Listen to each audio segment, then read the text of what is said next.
Belfast City Council Youth Forum have organised this event, so it's a young people's event, and really what it's about is raising their awareness around the issue of homelessness.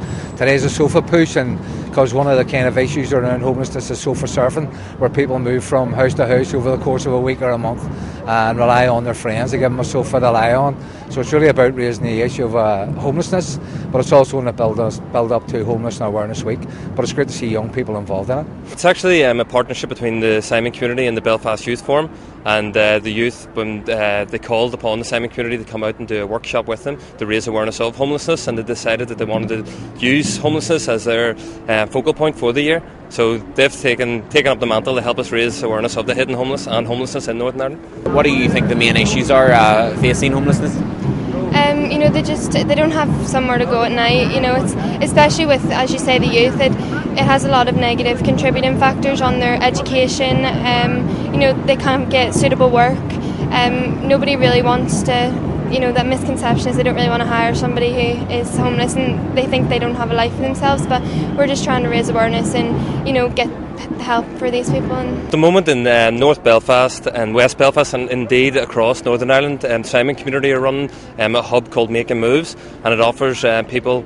You can be homeless, you can be at risk of becoming homeless, provides them with housing support, benefits support, education, training, employment support. It's a one-stop shop where people can come and avail of a lot of different services at one place at one time. So I think joint up work, partnership working will really help defeat homelessness in Northern Ireland. 50% of young people who are homeless are under the age of 25, so it's definitely an issue for us as a city, and one that I think we're working very well on. To be fair, I know there are still some issues around it, but there are plenty of groups and organisations who are working on the issue of homelessness, and I meet with them on a regular basis. But given that so many young people are faced with it as an issue, that's why you would see so many young people trying to raise awareness around it and getting involved in the issue as part of the city, and I think that's really good to see. And what are the surrounding factors that can make someone homeless? Is there any particular things in history? So the family breakdown would be one of the main ones. If parents split up and they don't, they lose money and they don't have somewhere to live. Repeat homelessness is very, very big in Northern Ireland. When somebody comes to the Simon community and avails of support, and whenever they get moved on within their own home, we continue that support. We provide them with community-based support. Now, this isn't just for Simon community's clients that have lived in our hostels. We're trying to prevent homelessness. So if somebody is at risk and knows the pitfalls that can lead to homelessness, then definitely get in contact with the Simon community, and we can prevent them or help them prevent them from becoming homeless. Well, I actually became homeless free choice. So that I lived in Ballymena all my life, and entered rehab. It was actually 2 years today that I went to rehab. So then I did 6 months in rehab, and then I decided not to go back to Ballymena, and my options were very limited. So I chose to be homeless and move into it would be a supported accommodation where I live, and the rules of living there would be total abstinence. So breathalyzers and drug tests are part of my daily life now, or weekly life, or monthly life. And what initiatives and acts would you encourage people and politicians to do to help tackle the issue?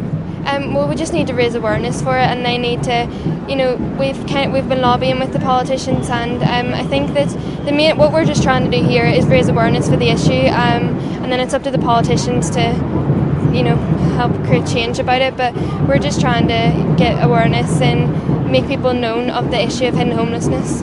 38,000 vacant properties, and how do you think we can bring this on board? Well, I think what we need is a strategic approach to it, and of course there's a whole range of those properties, both in private ownership, and the Housing Executive would have some, and housing associations would have others. There needs to be a strategic, coordinated approach as to how do we address this issue, because if you take a comparison of 38,000 properties to the amount of people who are actually homeless, then there's no comparison. The properties are there, but we need a kind of joined up approach to ensure that we make the best of that. But of course, part of the challenge in that, in terms of vulnerability of people who are homeless, is that they need the support as well once they do have their own home.